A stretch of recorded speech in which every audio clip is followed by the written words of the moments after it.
우리 누가복음 18장 31절로 34절까지 말씀입니다. 누가복음 18장 31절. 우리 오늘은 길지 않은 말씀입니다. 한 목소리로 31절부터 34절까지 말씀을 봉독하셨으면 좋겠습니다. 함께 읽습니다. 시작. 예수께서 12 제자를 데리시고 이르시되, 보라, 우리가 예루살렘으로 올라가노니 선자들을 통하여 기록된 모든 것이 인자에게 응하리라. 인자가 이방인들에게 넘겨져 희롱을 당하고 능욕을 당하고 침뱉음을 당하겠으며 그들은 채찍질하고 그를 죽일 것이나 그는 3일 만에 살아나리라 하시되, 제자들이 이것을 하나도 깨닫지 못하였으니 그 말씀이 감추었으므로 그들이 그 이르신 바를 알지 못하였더라. 아멘. 할렐루야. 우리 모두 함께 인사를 나누면서 오늘 말씀을 시작했으면 좋겠습니다. 한 주간 동안 평안하셨는지요? 우리 마음을 다 담으셔서 서로 옆에 분들 향해서 주님의 이름으로 환영합니다 라고 인사 나누셨으면 좋겠습니다. 주님의 이름으로 환영합니다. 늘 그래왔듯이 이번엔 축복합니다. 주님의 이름으로 축복합니다. 한 번 더요. 주님의 이름으로 사랑합니다. 아멘, 아멘. 오늘은 우리가 잘 아시는 것처럼 예수님께서 예루살렘으로 입성하신 종려 주일입니다. 또 이번 주간은 고난 주간이기도 하고요, 다음 주는 부활 주일입니다. 그 기준을 따라서 절기를 따라서 전하자고 한다면 예수님께서 예루살렘에 입성하셨던 그날의 그 기쁨과 축하, 그 수많은 무리들의 그 환호와 찬송의 이야기를 집중하여서 말씀을 좀 나눠야 하지만 그는 오늘은 좀 더 범위를 넓혀서 말씀을 드리고 싶었어요. 3년 동안의 예수님의 공생의 사역, 그 사역을 통하여서 주님은 어떤 일을 감당하셨을까? 오늘 말씀의 제목이 예루살렘으로 가는 길입니다. 예루살렘이라는 한 장소에 불과하지만 이 예루살렘은 매우 중요합니다. 이스라엘 백성들에게도 우리 주님에게도 또 단순히 전통적인 의미에서의 중요성뿐만 아니라 주님의 사역에서도 이 예루살렘은 매우 중요합니다. 그래서 오늘은 좀 더 그 범위를 넓혀서 예루살렘으로 올라가는 이 모든 여정을 통하여 주님은 어떻게 그 길을 걸어가셨고 또 그 길을 걸어가시는 동안에 무슨 말씀을 하셨고 그 모든 과정을 통하여 주님이 보여주셨던 그 말씀하셨던 그 모든 말씀들과 삶은 오늘 우리들에게 어떠한 울림으로 이 말씀이 우리에게 전해지고 있는가, 그 말씀 여러분과 좀 나누고 싶었어요. 오늘 2부 예배는 성찬식이 준비되어 있기 때문에 좀 짧게 말씀을 전하고자 합니다. 오늘 질문은 이미 전한 바 그대로입니다. 주님께서 예루살렘으로 올라가셨는데 그 길은 어떤 길인가? 주님은 왜 예루살렘으로 올라가셔야만 했는가? 그리고 그 길을 올라가시는 동안 주님께서는 어떤 일들을 감당하셨는가? 우리가 한번 그 말씀을 나누고자 합니다. 결론의 말씀을 드릴까요? 먼저 오늘은 예수님께서 예루살렘으로 올라가셨던 이유는 자신을 우리 모든 사람들의 죄악을 감당하기 위하여 대속죄물로, 속죄의 제물로 드리기 위하여 주님은 예루살렘을 올라가셨어요. 이것이 사실은 모든 말씀의 결론입니다마는 그 이전에 예루살렘 올라가기까지의 모든 과정들의 이야기를 하나씩 살펴보고자 합니다. 오늘은 누가복음을 본문으로 전하는데, 누가복음을 보면 예수님이 이제 공생의 3년 동안의 사역을 감당하시는 동안에 예루살렘으로 올라가십니다. 1년에 한 번씩 유월절을 지키기 위하여서 예루살렘을 올라갔으니까 당연히 3번 올라가셨겠지요. 그 여정에 대한 이야기를 우리 한번 누가복음을 본문으로 살펴보고자 합니다. 오늘 첫 번째 말씀입니다. 예수님께서 예루살렘에 올라가셨던 그 일은 바로 사명의 길을 감당하기 위하여 예루살렘에 올라가셨다는 거예요. 오늘 우리가 나눴던 18장 말씀은 마지막 예루살렘으로 가시기 전, 입성하기 전에까지의 과정들을 기록하고 있습니다. 그러나 그 이전의 말씀으로 거슬러 올라가다 보면 9장 51절부터 이제 예수님의 사역은 또 다른 장소로 이어집니다. 4장부터 시작됐던 주님의 첫 번째 갈릴리에서의 사역은 이제 9장 50절로 끝을 맺습니다. 그리고 주님께서는 이제 또다시 그 얼굴을 돌리셔서 유대 지역을 향하기 시작합니다. 그 말씀이 시작되는 9장 51절 말씀을 통하여 주님은 이제 그 얼굴을 예루살렘을 향하여 내려가시면서, 아니 올라가시면서 하셨던 말씀을 만나게 됩니다. 우리 한번 그 말씀을 함께 나누기 원합니다. 함께 9장 51절 말씀 같이 나눕니다. 시작. 예수께서 승천하실 기약이 차감해 예루살렘을 향하여 올라가기로 굳게 결심하고. 예수님은 지금까지 열심히 갈릴리에서 주의 말씀을 전하여 오셨습니다. 그 모든 사역의 말씀은 이와 같은 말로 시작했지요. 회개하라, 천국이 가까이 왔느니라. 그 첫 마디의 말씀이 시작된 이후로 주님은 모든 곳에서, 그곳이 길거리이든 회당이든 집이든 어느 곳에서든지 변함없이 늘상 이렇게 말합니다. 회개하라, 천국이 가까이 왔느니라. 우리 주님의 사역을 한마디로 요약하면 하나님 나라의 복음을 전하는 일이었습니다. 그 하나님 나라의 복음을 갈릴리에서 힘써서 냈었던 주님은 이제 아셨어요. 승천하실 때가 얼마 남지 않았음을. 이 말을 다른 말로 이야기하자면 이제 제들과 더불어 함께했던 그 3년의 기간들이 얼마 남지 않았고 이제 주님은 하늘로 올라가실 때가 가까이 이르렀음을 말합니다. 이제 더 많은 곳에서도 남은 기간 동안 더 열심히 이 하나님 나라의 복음을 전하셔야 하겠기에 갈릴리에서의 모든 사역을 마무리하신 주님은 이제 유대 지역을 향하여 발길을 옮기시는 거예요. 유대 지역을 향하여 그 많은 걸음걸음을 지나면서 오늘 9장 52절부터는 사마리아 지역을 통과하며 나아갑니다. 그리고 그들이 기뻐 맞이하지 않았기 때문에 주님은 돌아서 요단강 건너로 돌아갔죠. 그리고 마지막 베레와 그리고 그 지역 그리고 베다니아 이르기까지의 모든 여정을 통하여 마침내 예루살렘으로 입성하게 됩니다. 그 모든 여정 가운데 그 발걸음의 과정들은 또 다른 장소에서 또 다른 곳에서 또 다른 사람들을 만나지만 그들을 향한 주의 말씀은 언제나 하나였습니다.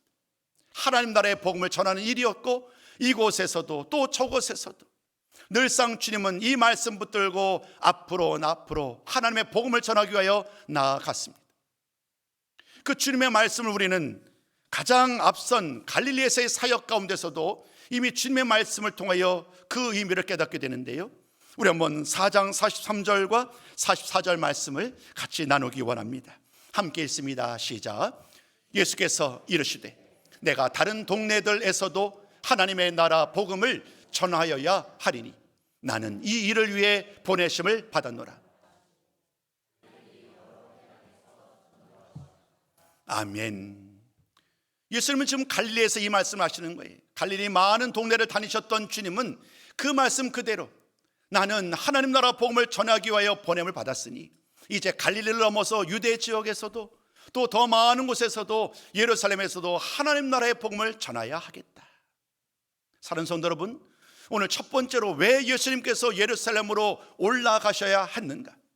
물론 지정학적으로는 내려가는 것이 맞지만 그러나 예루살렘은 모든 것의 가장 중심지이기 때문에 언제나 성경 말씀은 예루살렘을 올라갔다라고 기록을 하지요. 예루살렘으로 올라가셨던 그 첫 번째 이유, 그 목적은 바로 하나님께서 주님께 맡기셨던 바로 그 사역, 하나님 나라의 복음을 전하기 위하여 그곳에서도 예루살렘에서도 하나님 나라의 복음 사역을 전하기 위하여 예루살렘으로 올라가신 줄로 믿습니다. 그러나 이미 여러분이 아시는 것처럼 예수님께서 올라가셨던 이유는 그것만은 아니었습니다. 이어지는 말씀 13장 22절부터가 되겠네요. 13장 22절부터 19장까지 이어지는 말씀을 보면 이제 예수님께서 갈릴리의 모든 사역이 끝나고 유대 지역을 향하여 올라가면서 많은 지역을 통과하는 그 발걸음들에 대한 이야기를 기록하고 있습니다. 그리고 그 발걸음의 가장 절정의 그 소식이 바로 오늘 이 종려주의를 통하여 우리가 함께 나누어 왔었던 그 본문 말씀이지요. 종려주일에 수많은 사람들이 종려나무를 가지고 예수님이 왕으로 오셨던 예수님을 맞이했던 그날의 그 찬송을 기념하고자 모든 교회는 종려주일로 지키고 있잖아요. 여러분, 그때 어떤 일들이 일어났을까요? 오늘 누가복음 19장 38절 말씀은 이러한 말씀으로 그날의 그 감격을 그대로 기록하고 있어요. 우리들도 한번 그 현장으로 한번 같이 가보시자고요. 어떻게 그 모아놓은 무리들이 예수님을 찬송했는가, 우리 한 목소리로 같이 우리 주님을 찬송하는 그런 고백을 드렸으면 좋겠어요. 우리 화면에 좀 띄워주실까요? 19장 38절입니다. 함께 우리 19장 38절이 있습니다. 시작.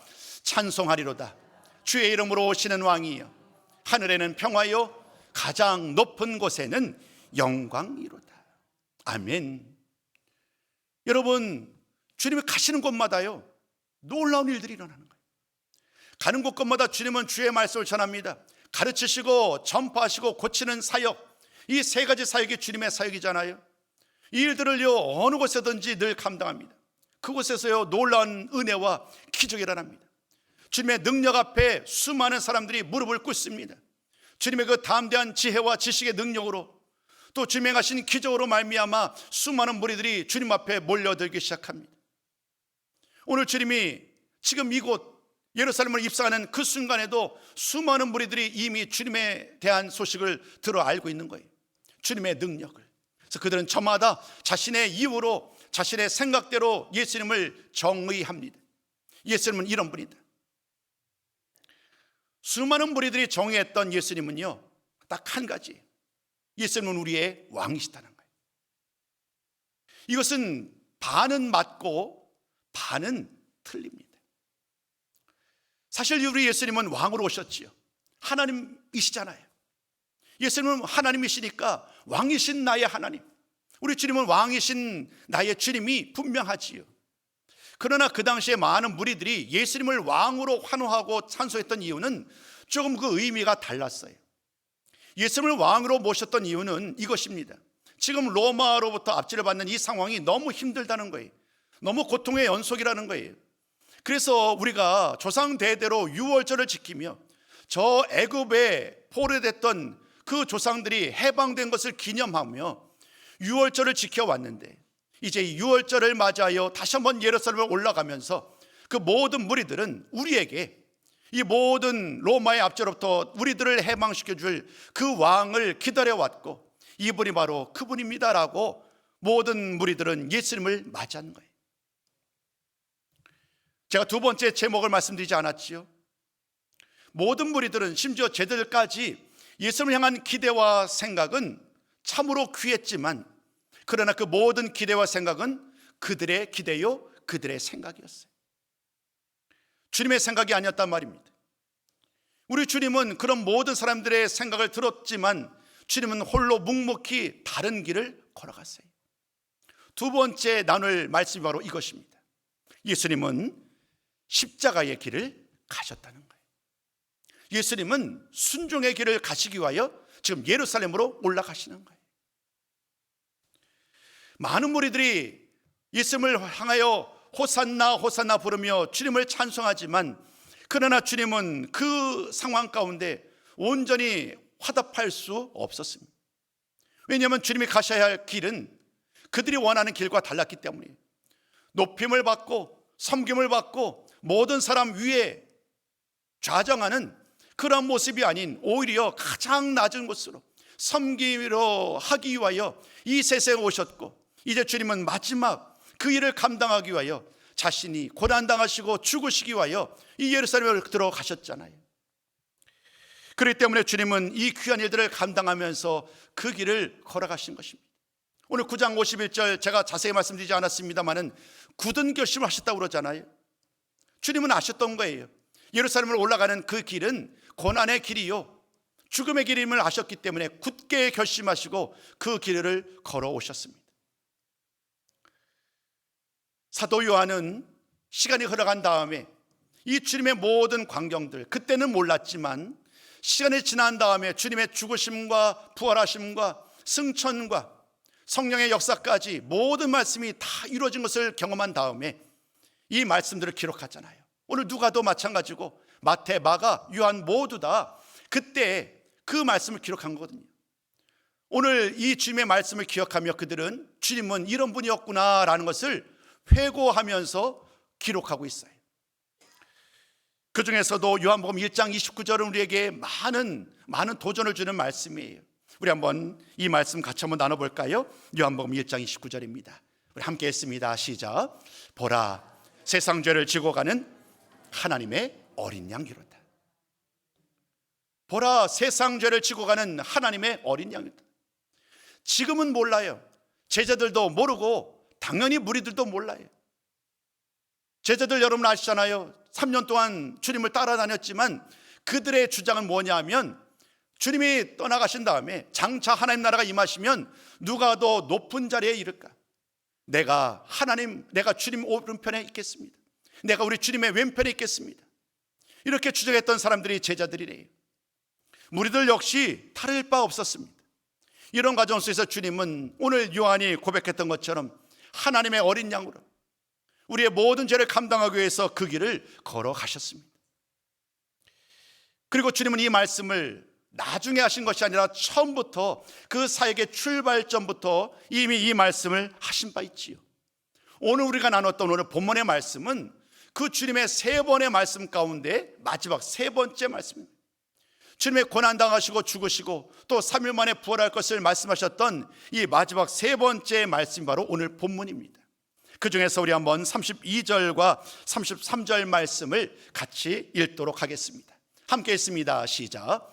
인자가 이방인들에게 넘겨져 희롱을 당하고 능욕을 당하고 침뱉음을 당하겠으며 그들은 채찍질하고 그를 죽일 것이나 그는 3일 만에 살아나리라. 아멘.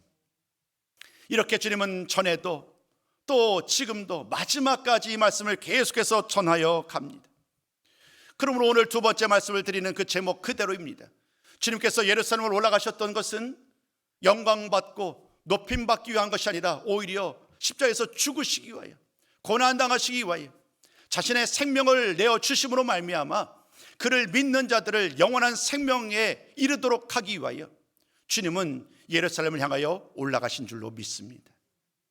주님의 예루살렘 올라가신 그것은 십자가의 길이요 고난의 길이요 죽음의 길임을, 그리고 수치와 모욕의 길임을 오늘 우리는 이 말씀을 통하여 함께 나누었습니다. 그러나 사랑하는 성도 여러분, 이 주님의 걸어가셨던 그 모든 여정들을 이토록 상세하게 기록했던 그 목적은 이것이 전부일까요? 우리 모두가 말씀을 통하여 예수님이 걸어가셨던 그 길을 돌아보면서 함께 묵상하며 우리의 죄, 우리의 연약함, 우리의 불순종을 돌아보는 것, 그리고 더 나아가서 주님께서는 그 십자가를 지신 이런 모든 과정을 통하여 결국 주님의 시선은 우리를 향하는 거예요.